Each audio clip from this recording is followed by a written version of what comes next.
like a Hellcat. Another story I heard about myself. This one happened in high school. We had this teacher in high school whose kid went to our high school. His name was Mr. McNamara, and his son Jake McNamara went to our high school. He was a sophomore when I was a senior, so he was 2 years behind me. And Mr. McNamara was an asshole. And one weekend, he and his wife decided to leave town, which you should never do if you're an asshole. And Jake McNamara decided to throw a party at the teacher's house. Hooray! And everyone around town heard about it, and we all got up individually and thought, okay, let's go over there and destroy the place. I walked into this party, everyone I had ever met was there, and everyone was drinking like it was the end of the world. People were drinking like it was the Civil War and a doctor was coming to saw our legs off. It was totally unsupervised. We were like dogs without horses. We were running wild. I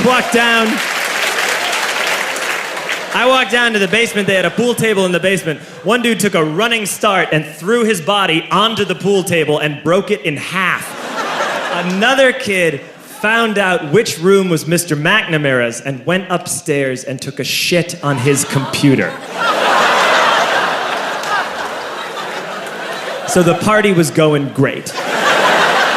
I'm standing in the basement and I'm holding a red cup. You've seen movies. And I'm standing there and I'm holding a red cup and I'm starting to black out. And I guess someone said like, something, something, police. And in a brilliant moment of word association, I yelled, fuck the police! Fuck the police! And everyone else joined in. 100 drunk white children yelling, fuck the police. With the confidence of guys who have like already been to jail and aren't afraid of it anymore. You know, that like, I serve my nickel, you come and take me confidence. But white children. The reason someone had said something, something police was because the police were there.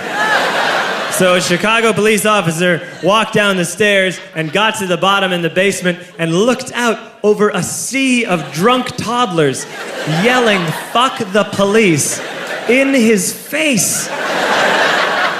And he was almost impressed. He was like, wow. And then he leaned into his walkie-talkie and went, get the paddy wagon. And my friend John, who is now a father, this man now has a baby, he grabbed a 40, smashed it on the ground, and yelled, scatter!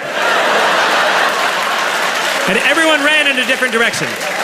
We all ran in different directions. It was like that scene in Ratatouille when the humans come in the kitchen and all the rats go in different ways. We all ran in different directions. I ran into the laundry room and I jumped up on the washing machine and I crawled out through a window into the backyard, and now I'm running through the backyard and there was this big chain link fence and I thought, I've never climbed a fence that high before. And then I woke up at home.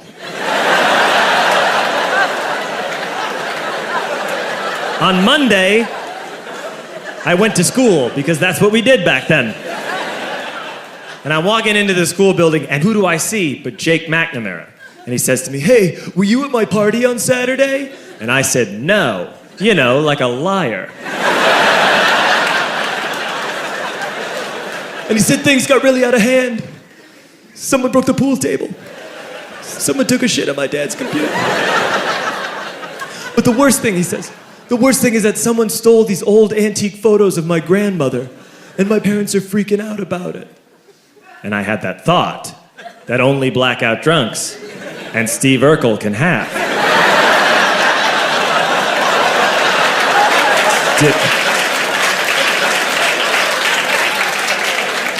Did I do that? I figured, no, I wouldn't have done that. But I was never sure until 2 years later. Relax. I'm playing video games with this kid named Alex that we also went to high school with. 2 years later, we've graduated by now. We're playing video games for a couple hours. And then Alex says to me, hey, come here, I want to show you something. And he takes me into his bedroom. And then he takes me into a side room off of his bedroom. Never a good thing to have. And he shows me a tiny room that is covered wall to wall in stolen antique photos from different people's parties over the years.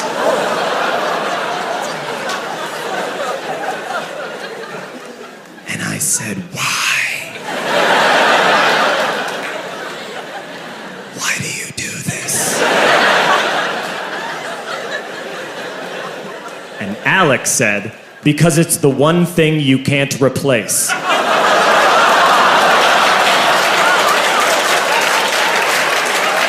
That's the end of that story, but how fucked up is that, right? That's crazy. Another story I heard about